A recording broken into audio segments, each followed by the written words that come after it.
Budget ஆலோசனை தொடர்பாக நாளை உயர்கல்வித்துறையினருடன் முதலமைச்சர் விஜய் ஆலோசனை மேற்கொள்ள உள்ளார். டாஸ்மாக் பார் டெண்டர் தொடர்பாகவும் ஆலோசனையில் ஈடுபடுகிறார்.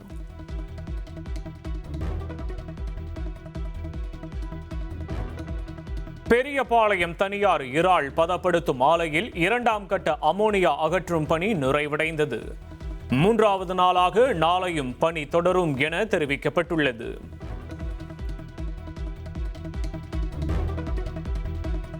முதலமைச்சர் விஜய் வரும் 10ஆம் தேதி கரூர் செல்லும் நிலையில் மக்கள் சந்திப்பு நிகழ்ச்சிக்கான இடங்களை கட்சி நிர்வாகிகள் ஆய்வு செய்தனர். கோடங்கிப்பட்டி பகுதியில் உள்ள தனியார் இடம் மற்றும் சேலம் புறவழி சாலை அருகே உள்ள தனியார் திருமண மண்டப வளாகத்தை நிர்வாகிகள் பார்வையிட்டனர்.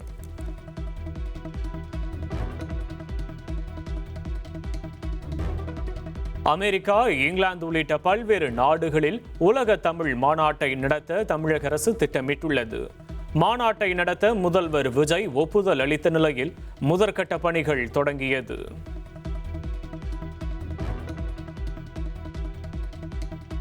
தாவேகா எம்எல்ஏவிடம் பேரம் பேசிய வழக்கு மேலும் ஒருவர் கைது செய்யப்பட்டுள்ளார். ஏற்கனவே கைது செய்யப்பட்ட திருநாவுக்கரசுவின் ஓட்டுநர் கிருஷ்ணா கைது செய்யப்பட்டிருப்பதாக தெரிவிக்கப்பட்டுள்ளது.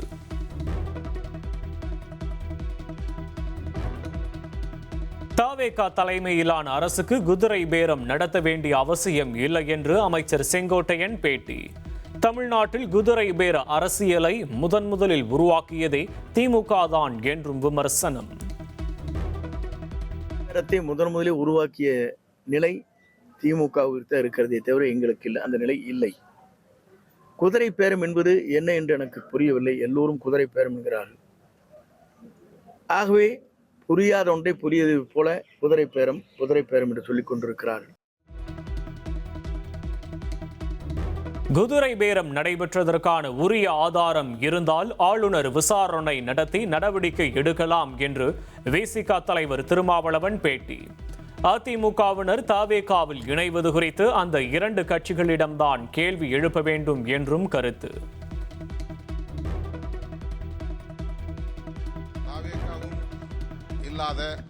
அதிமுகவும் அல்லாத எங்களை போன்ற இடத்தில் கவர்னரிடம் புகார் கொடுக்கப்பட்டிருக்கு. தமிழ்நாடு அரசு மீதான விமர்சனம் வைக்கப்பட்டிருக்கு. அது உண்மையாக இருந்தால் விசாரித்து உரிய நடவடிக்கை எடுக்க வேண்டும். ஆளுநருக்கு அந்த அதிகாரம் இருந்தால் அவர் அதில் உடனடியாக தலையிட வேண்டும். தாவேகாவும் இல்லாத அதிமுகவும் அல்லாத எங்களை போன்ற இடத்தில் நீங்கள் எழுப்புகிற கேள்வி பொருத்தமில்லாததாக இருக்கிறது. ஆளுநர் அருளேகர் பாஜகவின் ஏஜென்ட் போல செயல்படுவதாக தமிழக காங்கிரஸ் தலைவர் மாணிக்கம் தாகூர் விமர்சித்துள்ளார். டெல்லி சென்று வந்த பிறகு ஆளுநரின் போக்கு மாறியுள்ளதாகவும் அவர் கூறியுள்ளார். ஆளுநர் அவர்களை பொறுத்த மட்டும் பாஜகவினுடைய ஏஜென்ட்டாக செயல்படுகிறார். அவர் டெல்லிக்கு போயிட்டு வந்ததுலேருந்து அமித்ஷா ஆஃபீஸில் போய் மண்டிட்டு அவர் கெஞ்சி கேட்டதுலேருந்து பேச்சே மாறிப்போச்சு, அவருடைய டோனே மாறிப்போச்சு. அதுக்கு முன்னாடி இருந்த கவர்னர் வேறையாக இருந்தார். இப்போ அமித்ஷா ஆஃபீஸுக்கு போயிட்டு வந்ததுலேருந்து கவர்னர் ஆடி போயிருக்காரு. வசனம் பேசுகிறாரு. நான் எங்கள் மக்கள் குறை இருந்தால் என்கிட்ட வந்து கேளுங்கிறாரு. இதே தான் கேரளாவில் ஏன் சொல்ல மாட்டாருன்னு தெரியல எனக்கு. பள்ளிகளில் பணிபுரியும் ஆசிரியர்களுக்கான தமிழ்நாடு ஆசிரியர் தகுதி தேர்வு 2வது நாளாக இன்று நடைபெற்றது. தமிழ்நாடு முழுவதும் 613 மையங்களில் நடைபெற்ற 2ஆம் தாள் தேர்வை 1,67,000 ஆசிரியர்கள் எழுதினர். தேர்தல் வாக்குறுதிகளை முதல்வர் விஜய் படிப்படியாக நிறைவேற்றுவார் என சபாநாயகர் ஜேசிடி பிரபாகர் தெரிவித்துள்ளார். தேர்தலுக்கு முன் முதல்வர் விஜய் சந்தித்த சோதனைகள் வேறு யாருக்கும் வரவில்லை எனவும் அவர் கூறியுள்ளார்.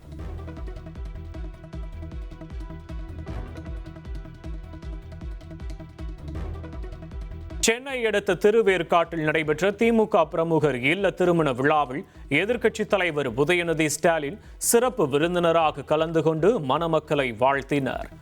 நாம் தமிழர் கட்சி தலைமை ஒருங்கிணைப்பாளர் சீமானும் கலந்து கொண்ட நிலையில் இருவரும் விழா மேடையில் அருகருகே அமர்ந்து கைகுலுக்கி நலம் விசாரித்து உரையாடினர்.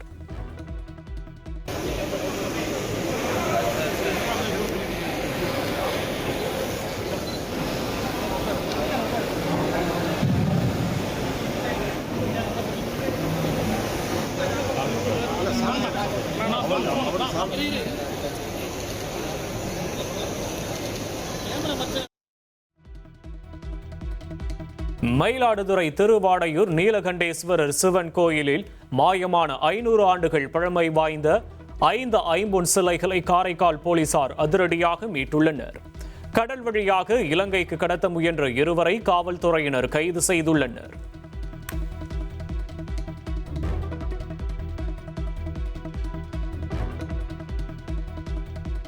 ஆளுநர் அருளேகர் நடத்திய ஆய்வுக் கூட்டம் கண்டனத்திற்குரியது என மார்க்சிஸ்ட் கம்யூனிஸ்ட் கட்சியின் மாநில செயலாளர் சண்முகம் தெரிவித்துள்ளார்.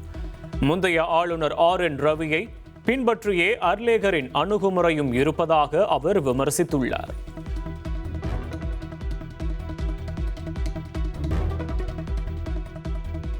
பராமரிப்பு பணி காரணமாக தாம்பரம் சென்னை கடற்கரை இடையே 41 மின்சார ரயில்கள் ரத்து செய்யப்பட்டதால் பேருந்து நிலையத்தில் அலைமோதிய பயணிகள்.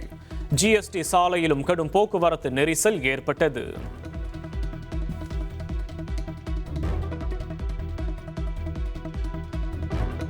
கள்ளக்குறிச்சி மாவட்டம் திருக்கோவிலூரில் உள்ள 2000 ஆண்டுகள் பழமையான உலகளந்த பெருமாள் என அழைக்கப்படும் திருவிக்கிரமசாமி கோவிலில் 13 ஆண்டுகளுக்கு பிறகு அஷ்டபந்தன மகா கும்பாபிஷேகம் வெகு விமரிசையாக நடைபெற்றது.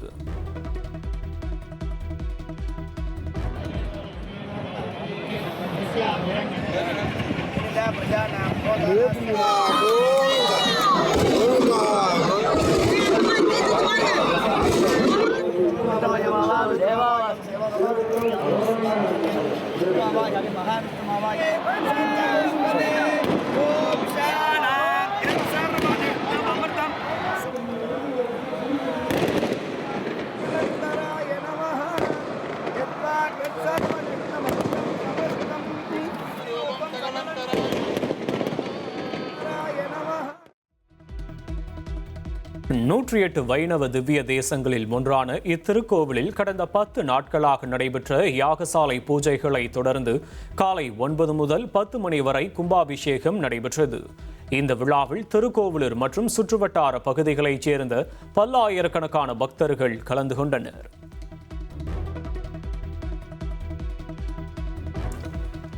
வார விடுமுறையொட்டி முருகனின் 2ஆம் படை வீடான திருச்செந்தூரில் பக்தர்கள் குவிந்தனர். கடலில் நீராடிவிட்டு சுமார் 5 மணி நேரம் காத்திருந்து பக்தர்கள் சாமி தரிசனம் செய்யும் நிலையில் சுப முகூர்த்த தினம் என்பதால் கோயிலில் 50 ஜோடிகளுக்கு திருமணம் நடைபெற்றது.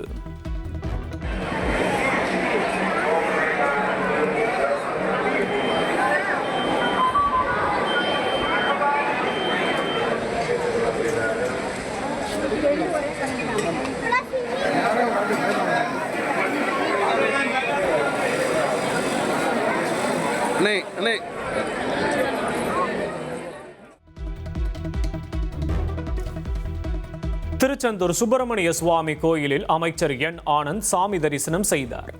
பேட்டரி கார் மூலம் கோயில் மண்டபம் வந்த அவர் மூலவரிடம் அர்ச்சனை செய்து விளக்கேற்றி வழிபாடு நடத்தினார்.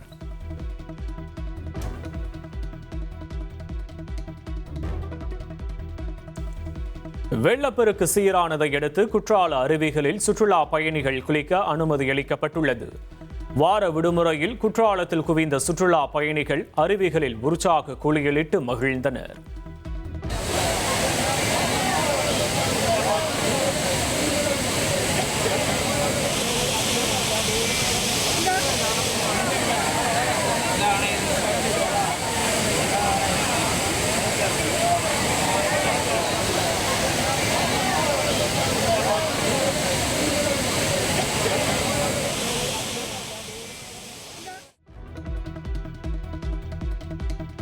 உதகையில் கனமழை குறைந்து சாரல் மழையுடன் ரம்மியமான சூழல் நிலவியதால் சுற்றுலா பயணிகளின் கூட்டம் அதிகரித்து காணப்பட்டது.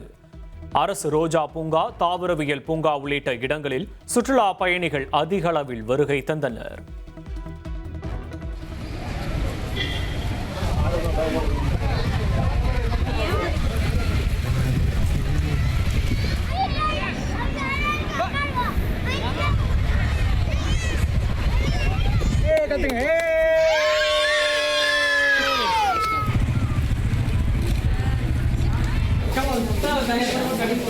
कोशिश तो कर रही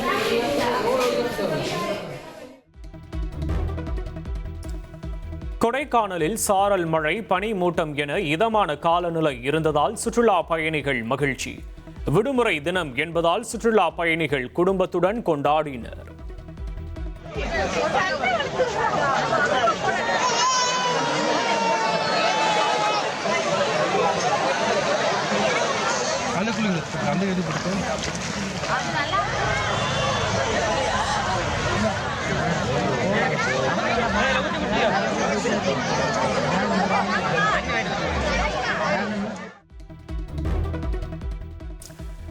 நெல்லையில் தந்தை மற்றும் 5 வயது சிறுவன் வெட்டிக் கொல்லப்பட்ட வழக்கில் மேலும் 4 பேர் கைது. தந்தை மகன் கொலை வழக்கில் 11 பேர் மீது வழக்கு பதிவு செய்யப்பட்டுள்ள நிலையில் தலைமறைவாக உள்ளவர்களை போலீசார் தீவிரமாக தேடி வருகின்றனர். கும்மிடிப்பூண்டி அருகே கண்டெய்னர் லாரியிலிருந்து மினி லாரிக்கு மாற்ற முயன்ற காலாவதியான நூடுல்ஸ் பாக்கெட்டுகள் பறிமுதல். ஆந்திராவுக்கு தீவனமாக அனுப்ப முயற்சியா என பல கோணங்களில் போலீசார் தீவிர விசாரணை.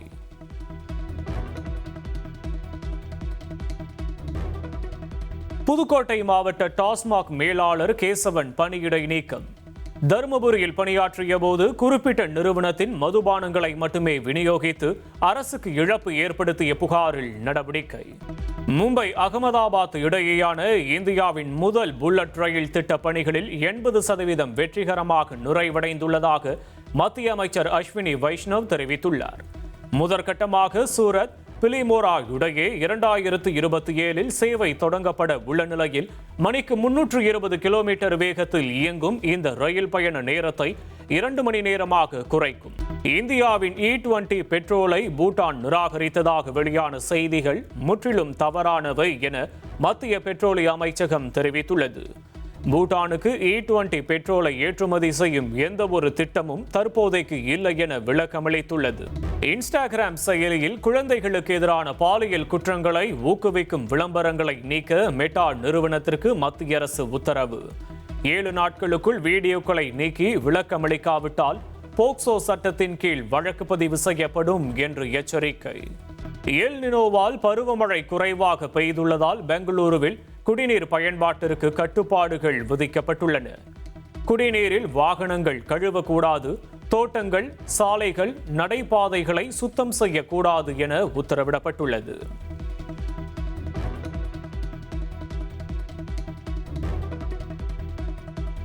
அசாம் சட்டப்பேரவையின் அலுவல் மொழியாக ஹிந்தி சேர்க்கப்பட்டு நாளை முதல் உறுப்பினர்கள் ஹிந்தியிலும் பேச அனுமதிக்கப்பட்டுள்ளனர்.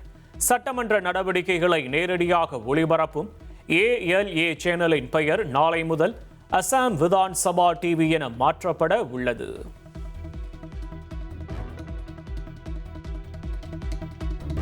பிப்ரவரி மாதம் அமெரிக்கா மற்றும் இஸ்ரேல் நடத்திய வான்வழி தாக்குதலில் உயிரிழந்த ஈரானின் உயர்மட்ட தலைவர் அயதுல்லா அலி காமெனியின் இறுதி சடங்குகள் தலைநகர் தெஹ்ரானில் உணர்ச்சிகரமான முறையில் நடைபெற்று வருகின்றன.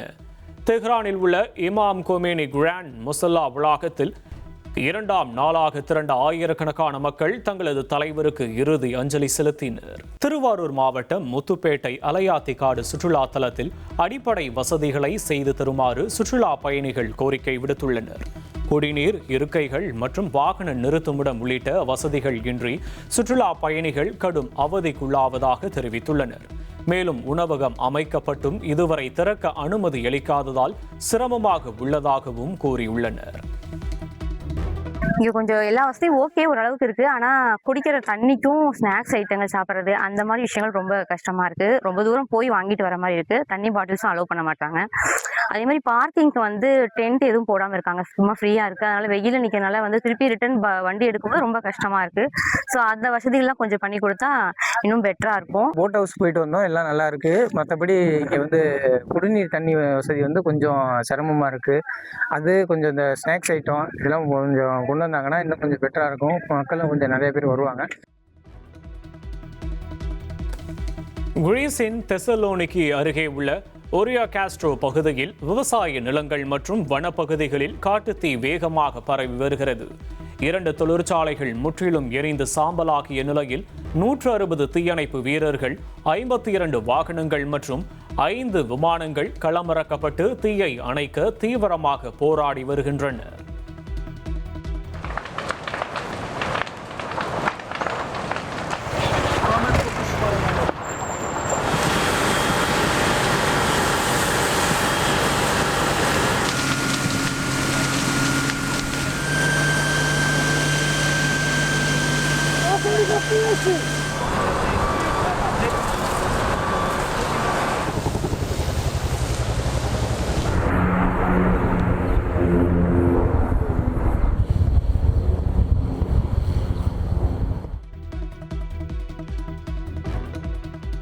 ஐரோப்பாவின் மிகப்பெரிய எரிமலையான மவுண்ட் எட்னா தொடர்ந்து 9வது நாளாக சாம்பல் மேகங்களை வெளியேற்றி வருவதால் இத்தாலிய குடிமை பாதுகாப்புத்துறை அங்கு சிவப்பு எச்சரிக்கை விடுத்துள்ளது. கடந்த வியாழக்கிழமை சீறி வெடித்ததில் எரிமலை குழம்புகள் வழிந்தோடி வானத்தை சிவப்பாக மாற்றின. தொடர்ந்து வெளியேறி வரும் எரிமலை குழம்புகள் மற்றும் நில அதிர்வுகள் காரணமாக அந்த பகுதியில் பாதுகாப்பு நடவடிக்கைகள் தீவிரப்படுத்தப்பட்டுள்ளன.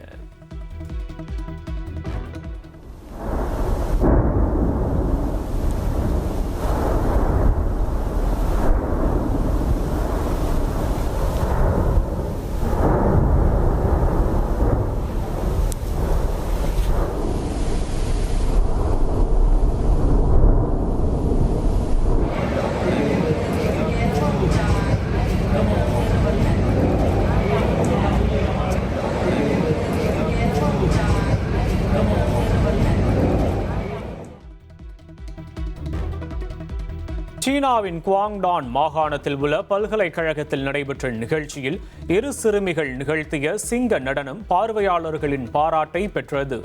துல்லியமான அசைவுகளுடனும் சுறுசுறுப்பான நடனத்தோடும் சிறுமிகள் நிகழ்த்திய சிங்க நடனம் பார்வையாளர்களை வெகுவாக கவர்ந்தது. மகாராஷ்டிராவின் பல்வேறு பகுதிகளில் பலத்த சூறை காற்றுடன் கனமழை நீடித்து வருகிறது. நவி மும்பையில் மரங்கள் முறிந்து விழுந்ததில் கார் உள்ளிட்ட வாகனங்கள் சேதமடைந்தன.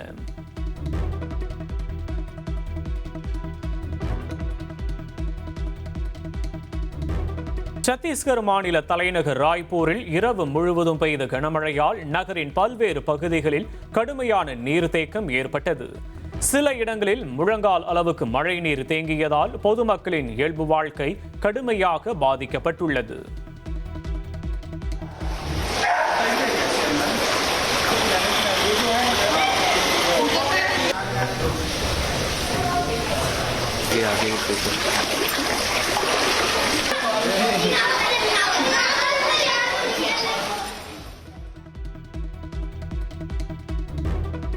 மும்பையில் பெய்து வரும் தொடர் கனமழையால் நலா சோப்ரா பகுதியில் சாலை முழுவதும் மழைநீர் சூழ்ந்தது. குடியிருப்புகள் மற்றும் கடைகளுக்குள் தண்ணீர் புகுந்ததால் மக்களின் இயல்பு வாழ்க்கை முற்றிலும் பாதிக்கப்பட்டுள்ளது.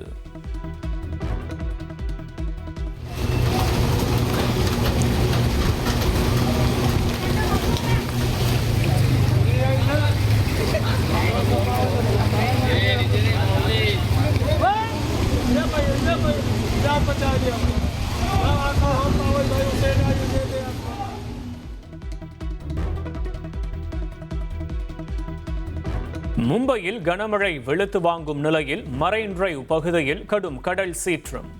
பல அடிக்கு ஆக்ரோஷமாக சீரும் மலைகள்.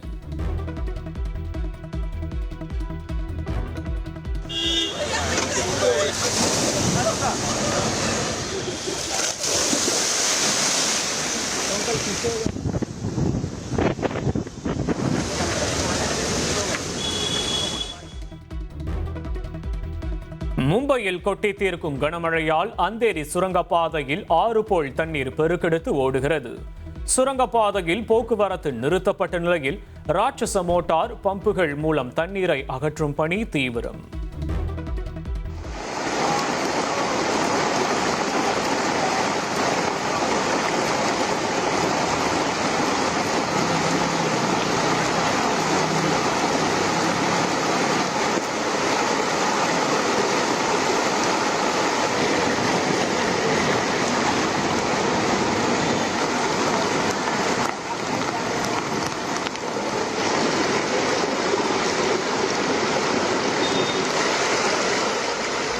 புனேவில் பெய்த கனமழையால் குடியிருப்பு பகுதிகள் சுவர் இடிந்து விழுந்ததில் 2 பேர் படுகாயமடைந்தனர்.